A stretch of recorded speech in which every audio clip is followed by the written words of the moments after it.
Hello guys, welcome back to my YouTube channel SKM study a way of success. मैं हूं आपका educator Shivam Mishra.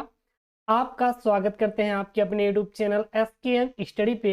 और यहाँ पे लेके आए हैं कक्षा 12वीं सामान्य हिंदी का मॉडल पेपर। जी हाँ, जर्नल हिंदी जिसको बोलते हैं, सामान्य हिंदी का मॉडल पेपर। ये 70% सिलेबस पर आधारित पेपर है, सबसे पहले बता दें। और इसका सोल्यूशन तो आप देख रहे होंगे कि चैनल पे मिल ही रहा है, ठीक है ना। लौकुश सर जो हैं वो आपको लगातार वीडियोस के माध्यम से आपको सोल्यूशन दे रहे हैं। लगातार आप जुड़े रहे हैं, सारा पेपर का सोल्यूशन मिल जाएगा। प्रीवियस ईयर पेपर सोल्यूशन हम लोग प्रोवाइड कर दे रहे हैं। और ये 70% सिलेबस पर आधारित आपका मॉडल पेपर है।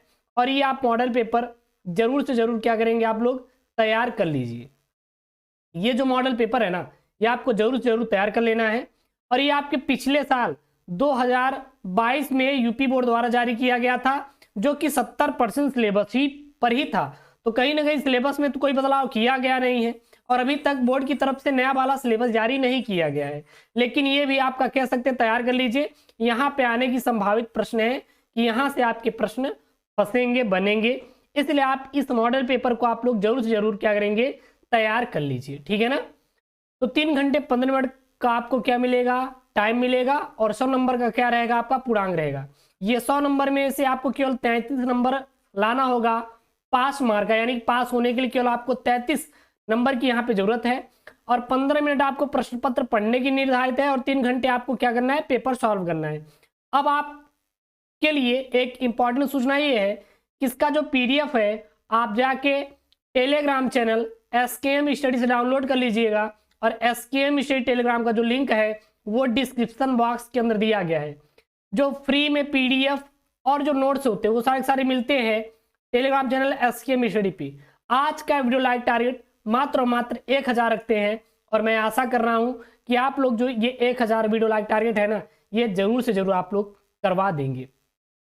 तो सबसे पहले हम लोग खंड क देखेंगे और फिर खंड ख को देखेंगे। खंड क और खंड ख, इसमें दो खंड हैं, और दोनों के आपके 50-50 अंक मिलेंगे। टोटल आपका कितना हो जाएगा, 100 अंक आपका हो जाएगा। कितने अंक हो जाएगा, 100 अंक, ठीक है ना। तो प्रश्न नंबर 1 है यहाँ पे, है क्या,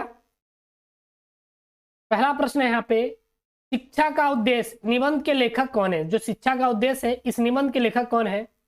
भारतेंदु हरिश्चंद्र, चंपूरानंद, मोहन राकेश या राम कृष्ण दास। तो 4 ऑप्शन है, सही ऑप्शन देना है। अगला है ख, यहाँ पे लल्लू लाल की रचना है। लल्लू लाल की रचना क्या है, सुख सागर है, प्रेम सागर है, परीक्षा गुरु है, या रानी केतकी की कहानी है। फिर ग यहाँ पे पर्दा कहानी के लेखक कौन है। पर्दा कहानी जो है आपका, इसके लेखक कौन है। प्रेमचंद्र है, जयशंकर प्रसाद है, या अमरकांत जी हैं, या फिर यशपाल है। उसके बाद घ यहाँ पे आवारा मसीहा के रचनाकार हैं, कौन है। विष्णु प्रभाकर, राम वृक्ष बेनपुरी, राहुल सांस्कृत्यायन, या फिर रांगेय राघव। अगला यहाँ पे अंगावाला बाण भट्ट के आत्मकथा के लेखक हैं। बाण भट्ट की जो आत्मकथा है, इसके लेखक कौन है। महावीर प्रसाद द्विवेदी हैं, या फिर सरदार पूर्ण सिंह है, या वासुदेव सड़क अग्रवाल है। कौन है, वासुदेव सड़क अग्रवाल है, या हजारी प्रसाद जी हैं। फिर यहाँ पे है वाला, ये भी आपके बहुविकल्पी है। 5-5 नंबर के 10 बहुविकल्पी रहेंगे, तो 10 अंकों का रहेगा। कामायनी युग की रचना है, किस युग की रचना है। द्विवेदी युग, छायावादी युग, भारतेंदु युग, या प्रगतिवाद युग। फिर यहाँ पे निम्नलिखित कवियों में से कौन प्रगतिवादी युग का या युग के लेखक हैं या कवि हैं। अग्रदास, तुलसीदास, नंददास, या रामधारी सिंह दिनकर। अगला है यहाँ पे यहाँ पे तार सप्तक का प्रकाशन वर्ष है। जो तार सप्तक था, इसका प्रकाशन वर्ष कब माना जाता है। 1941 ईस्वी, 1943 ईस्वी, 1954 ईस्वी, 1947 ईस्वी। तो तार सप्तक का प्रकाशन वर्ष कब माना जाता है। उसके बाद है यहाँ पे द्विवेदी युग की रचना नहीं है। द्विवेदी युग की रचना कौन सी नहीं है। प्रिय प्रवास नहीं है, साकेत नहीं है, भारत भारती नहीं है, या कामायनी नहीं है। तो द्विवेदी युग की रचना नहीं है, कौन सी नहीं है, इसमें से आपको बताना है। उसके बाद अंगा यहाँ पे निम्नलिखित में से कौन सी कृत महाकाव्य नहीं है? कौन सी कृत इसमें से महाकाव्य नहीं है? रामचरितमानस या साकेत या पद्मावत या फिर मामा। यहाँ पे 4 ऑप्शन है, आपको राइट ऑप्शन आपको देना रहेगा। उसके बाद यहाँ पे प्रश्न नंबर 3 है। प्रश्न नंबर 3 है क्या है? यहाँ पे दिए गए गद्यांश पर आधारित प्रश्नों का उत्तर दीजिए। आपको यहाँ पे 2 गद्यांश दिए रहेंगे, उसमें से केवल एक ही गद्यांश करना रहेगा और प्रत्येक गद्यांश आपका 10 अंकों का रहेगा, चाहे आप पहला वाला करें चाहे दूसरा वाला। 5 प्रश्न पूछेगा और हर एक प्रश्न का आपको 2 अंक मिलेंगे। यहां पे देख लीजिए है क्या गद्यांश। धरती माता कोख में जो अमूल्य निधियां भरी गई है वह भरी गई हैं, जिनके कारण वह वसुंधरा कहलाती है, उससे कौन नहीं परिचित होना चाहेगा? उससे कौन नहीं परिचित होना चाहेगा? एक सेकेंड, इसको ऐसे करते हैं। उससे कौन नहीं परिचित होना चाहेगा? लाखों करोड़ों वर्षों से अनेक प्रकार की धातुओं को पृथ्वी को पीस पीस कर अगणित प्रकार की मिट्टियों से पृथ्वी की देह को सजाया गया है। हमारे भावी आर्थिक अभ्युदय के लिए सबकी जांच पड़ताल आवश्यक है। अब यहाँ से 5 प्रश्न बने हैं, इन प्रश्नों को आपको सॉल्व करना है। उपयुक्त गद्यांश का आपको क्या लिखना है? संदर्भ लिखना है। फिर यहाँ पे है प्रश्न, धरती वसुंधरा क्यों कहलाती है? रेखांकित अंश की व्याख्या करना है। पृथ्वी की देह को किसने सजाया है? और फिर है भावी आर्थिक अभ्युदय हमें क्या करना चाहिए? अथवा में आप यहाँ पे कर सकते हैं क्या है? अशोक का फूल उसी मस्ती से हंस रहा है, पुराने चित्रों से इसे देखने वाला उदास होता है। वह अपने को पंडित समझता है, पंडिताई भी एक बोझ है, जितनी ही भरी होती है उतनी ही तेजी से डुबोती है। जब वह जीवन का अंग बन जाती है तो वह सहज हो जाती है, तो वह बोझ नहीं रहती। वह उस अवस्था में उदास भी नहीं करती। कहाँ अशोक का कुछ भी नहीं बिगड़ा है, कितनी मस्ती में झूम रहा है। कालिदास इसका रस ले सकते थे अपने ढंग से, मैं भी ले सकता हूं अपने ढंग से। उदास होना क्या है? बेकार है। अब यहाँ से 5 प्रश्न पूछे गए हैं। उपयुक्त गद्यांश का संदर्भ लिखिए, रेखांकित अंश की व्याख्या कीजिए, लेखक क्यों कहता है कि उदास होना बेकार है, और गद्यांश का भाव स्पष्ट कीजिए और गद्यांश की भाषा शैली की विशेषता लिखिए। फिर यहाँ पे चौथा प्रश्न है आपका पद्यांश पर आधारित, जो कि आपका 10 नंबर का आपका यहाँ पे प्रश्न है। और आपके ये क्या है? आपका पद्यांश है, ठीक है ना? यहाँ पे देख लीजिएगा, ये आपके क्या है? पद्यांश है। और यहाँ से आपके 5 प्रश्न बनेंगे। पहला, उपयुक्त पद्यांश का संदर्भ लिखिए, रेखांकित अंशों की व्याख्या कीजिए। फिर ये जो दिया गया है इसमें कौन सा अलंकार है उसको बताना है, और इसका पद्यांश का भाव स्पष्ट करना है और भाषा की विशेषता आपको बतानी है। अथवा में अगर आपको वो नहीं आ रहा है तो आप इसको आप कर डालिए। यहाँ पे देखिए, आप इसको आप यहाँ पे कर सकते हैं, ठीक है ना? आप इसका आंसर आप लिख सकते हैं, कोई दिक्कत नहीं हो रही होगी।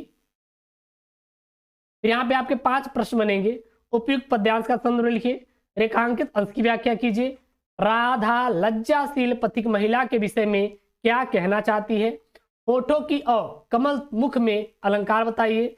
जलद और कृषक ललना का आपको अर्थ बताना है। फिर यहाँ पे आपका 5वां है प्रश्न। 5वां प्रश्न क्या है? एक लेखक का साहित्यिक परिचय देते हुए उनकी प्रमुख रचनाओं का उल्लेख कीजिए, जो कि आपका 5 अंक का यहाँ पे क्या है? प्रश्न है। अधिकतम शब्द सीमा आपका क्या है? 80 शब्दों में आपको लिखना है। पहला है आचार्य हजारी प्रसाद द्विवेदी का जीवन परिचय, एपीजे अब्दुल कलाम का जीवन परिचय, वासुदेव सर अग्रवाल का जीवन परिचय। ये तीनों जीवन परिचय आपके लिए इंपॉर्टेंट है, मैं पहले ही बता दिया था। और इनका आपको जीवन परिचय क्या करना है? तैयार कर लेना है। फिर ख वाला है, किसी एक कवि का जीवन परिचय देते हुए उनकी साहित्यिक रचनाओं का उल्लेख करिए, साथ ही साथ उनकी प्रमुख कृतियों पर प्रकाश डाले, जो कि ये भी आपका क्या है? 5 अंकों का प्रश्न है। मैथिली शरण गुप्त, सुमित्रानंदन पंत और रामधारी सिंह दिनकर, ये 3 हैं। ये 3 आपके क्या है? कवि हैं। इनका आपको जीवन परिचय लिखना है, साहित्यिक परिचय। फिर यहाँ पे है बहादुर की कहानी या पंचलाइट कहानी का उद्देश्य डालिए या प्रकाश डालिए, जो कि आपका 5 अंकों का है। ये मैं आपको करवा दूंगा टॉपिक वाइज करके। अधिकतम शब्द सीमा 80, या फिर ध्रुव यात्रा कहानी की कथा वस्तु अपने शब्दों में लिखिए, ठीक है। फिर यहाँ पे प्यारे बच्चों आपका वो क्या है? प्रश्न नंबर 7 है, स्वपठित काव्यखंड पर आधारित और अपने उत्तर की पुष्टि करना है, जो कि आपको 5 अंकों का। तो ये आप अपने जिले के अकॉर्डिंग कर लीजिएगा, मैं एक एक करके पूरा पूरा करवा दूंगा। देखिए कितने हैं आपके, टोटल 5 हो गए, 5 आपके आएंगे, आपको मैं करवा दूंगा, ठीक है ना, टेंशन मत लीजिएगा। उसके बाद खंड ख यहाँ पे शुरू होता है, खंड ख यहाँ पे शुरू होता है, और जो खंड ख है ना, इसमें आप 8वां प्रश्न देखेंगे। तो 8वां प्रश्न क्या है, जस्ट सेकेंड,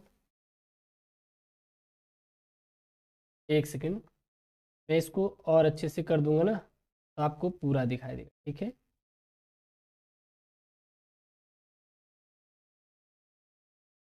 अब सही है, ठीक है। प्रश्न नंबर 8 है, यहाँ पे दिए गए गद्यांश, दिए गए संस्कृत गद्यांशों में से किसी एक का संदर्भ हिंदी में अनुवाद कीजिए। तो यहाँ पे आपका संस्कृत में दिया गया है, आपको इसका हिंदी में क्या करना है, अनुवाद करना है। आप इसका स्क्रीनशॉट भी ले सकते हैं, ठीक है ना, अथवा में आप इसका कर सकते हैं, यहाँ पे दिया गया है, अथवा में आप इसको कर लीजिए। फिर यहाँ पे संदर्भ, आपको ये पद्यांश है, अथवा, अथवा में आप इसको करिए, 7 अंकों का आपका है। उसके बाद है यहाँ पे आपको मुहावरा, मैं आपको करवा दूंगा, ये 2 अंकों का मुहावरा आएगा, तलवार की धार पर चलना, टका सा जवाब देना, दाल में काला होना, नमक पर मिर्च लगाना। उसके बाद आपका 1 अंकों का आएगा संधि विच्छेद, यहाँ पे देख सकते हैं 1-1 अंकों का।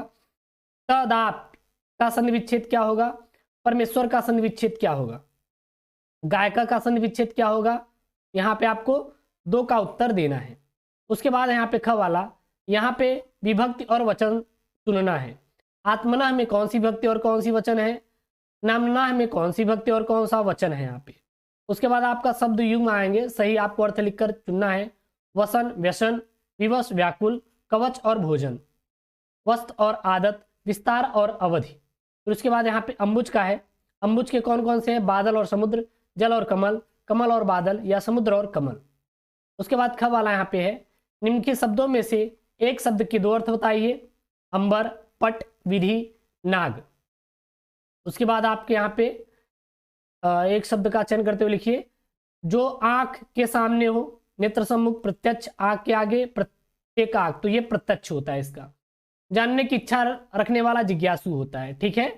उसके बाद यहाँ पे वाक्यों को शुद्ध करके लिखना है, तुम तो कुर्सी पर बैठे हो, इस सरोवर में अनेकों कमल खिले हैं, सम्मेलन में कवित्री ने भाग लिया है, कृपया अनुमोदन करने की कृपा करें। फिर यहाँ पे 12वां प्रश्न है, क्या है, वीर रस, हास्य रस का स्थायी भाव के साथ लिखते हुए आपको परिभाषा लिखना है। श्लेष और उत्प्रेक्षा अलंकार के बारे में, दोहा और छंद का मात्रा सहित लक्षण और उदाहरण आपको लिखना है। उसके बाद यहाँ पे आवेदन पत्र लेखन आ जाएगा, मैं इसको करवा दूंगा कि बैंक में खाता खोलने के लिए बैंक प्रबंधक को आवेदन पत्र कैसे लिखे, मैं आपको करवा दूंगा। उसके बाद यहाँ फिर आपको दे देगा कि फैली संक्रामक बीमारी की को ध्यान में रखते हुए आप लोग जिलाधिकारी को एक पत्र लिखिए। 6 नंबर का आपका पत्र लेखन आएगा। उसके बाद आपका निबंध आएगा, बेरोजगारी पर रहेगा, आतंकवाद पर रहेगा, वृक्षारोपण पर रहेगा, विद्यार्थी राजनीति और देश की समृद्धि और विकास में समाचार पत्रों में भूमिका, ये आपका 9 नंबर का रहेगा। तो आपके बोर्ड द्वारा जारी किया गया मॉडल पेपर जो कि 70% आधारित है, पिछले साल का है, इसको सॉल्व कर लीजिए। ये आपके न्यू सिलेबस के अकॉर्डिंग है, क्योंकि जो पिछले साल सिलेबस था इस बार भी सिलेबस है, अभी मॉडल पेपर बोर्ड द्वारा जारी नहीं किया गया है। और ये आपके 2023 मॉडल पेपर आप कह सकते हैं काम करेगा, क्योंकि सेम टू सेम रहने वाला है, क्योंकि सिलेबस सेम है, तो इसलिए आप इसको भी तैयार कर लीजिएगा। और हाँ, वीडियो को लाइक कर दीजिए, चैनल को सब्सक्राइब कर दीजिए। ओके दोस्तों, thank you, Jai Hind, take care, bye bye.